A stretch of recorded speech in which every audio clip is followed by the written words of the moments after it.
जानिए हर सच की कहानी दिनेश ठक्कर की जुबान आपके अपने नेशनल न्यूज इंडिया पर। मैंने पूज्य बापूजी से दीक्षा ली है 2001 में।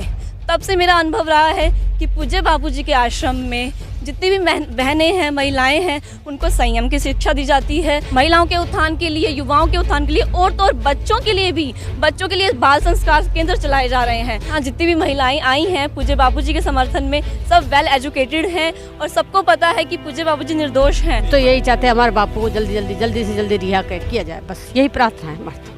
हमारे बापू को जल्द से जल्द रिहा किया जाए, सम्मान सहित रिहा किया जाए।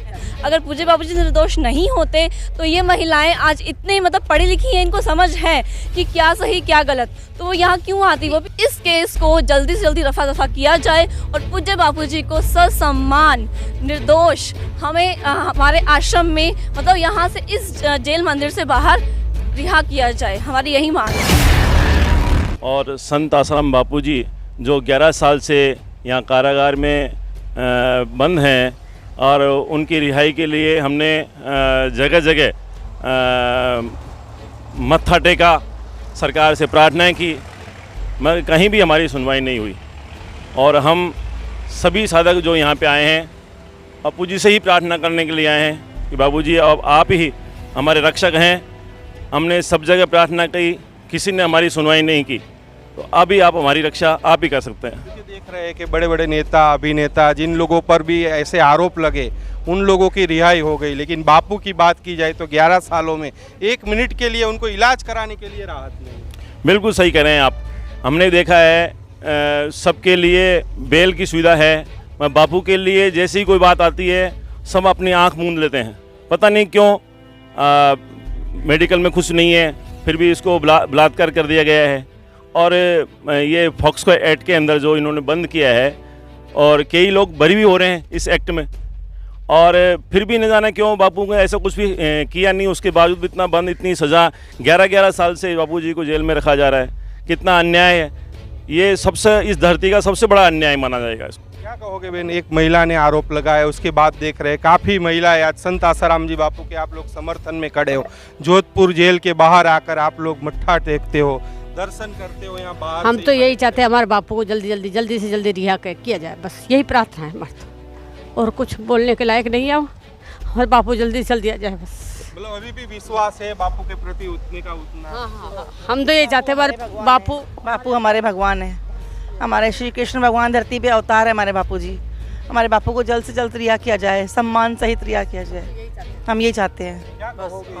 हम भी यही चाहते हैं, बापू सम्मान सहित हमारे जल्दी से जल्दी रिहा हुआ, जल्दी से जल्दी हमारा पूरा। हमारे बापू निर्दोष हैं। तो आप लोग देख रहे हो कि काफ़ी भारी संख्या में यहाँ बापू के भक्त आए हुए हैं।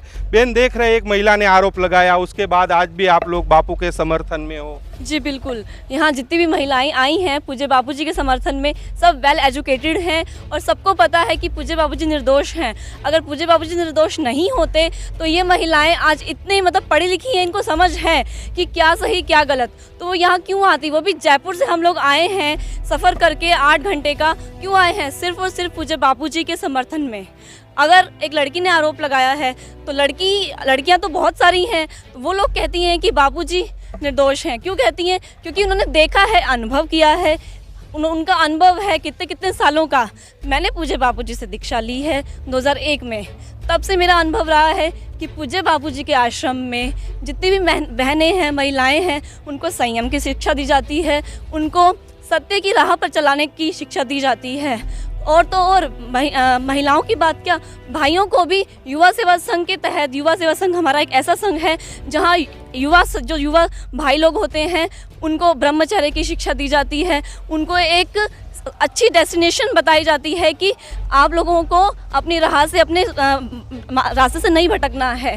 तो इस तरह की संस्था हमारी जो पूज्य बापूजी के द्वारा की प्रेरणा से चलाई जा रहे हैं, सब पूरे भी महिला सेवा संघ, युवा सेवा संघ, ये सब जितनी भी हमारी संस्थाएं हैं, महिलाओं के उत्थान के लिए, युवाओं के उत्थान के लिए और तो और बच्चों के लिए भी, बच्चों के लिए बाल संस्कार केंद्र चलाए जा रहे हैं। आज पूरे भारतवर्ष में सैकड़ों बाल संस्कार केंद्र चलाए जा रहे हैं, सिर्फ और सिर्फ बच्चों के भविष्य को सुनहरा करने के लिए, बच्चों को सही राह दिखाने के लिए। तो ये सब क्या है?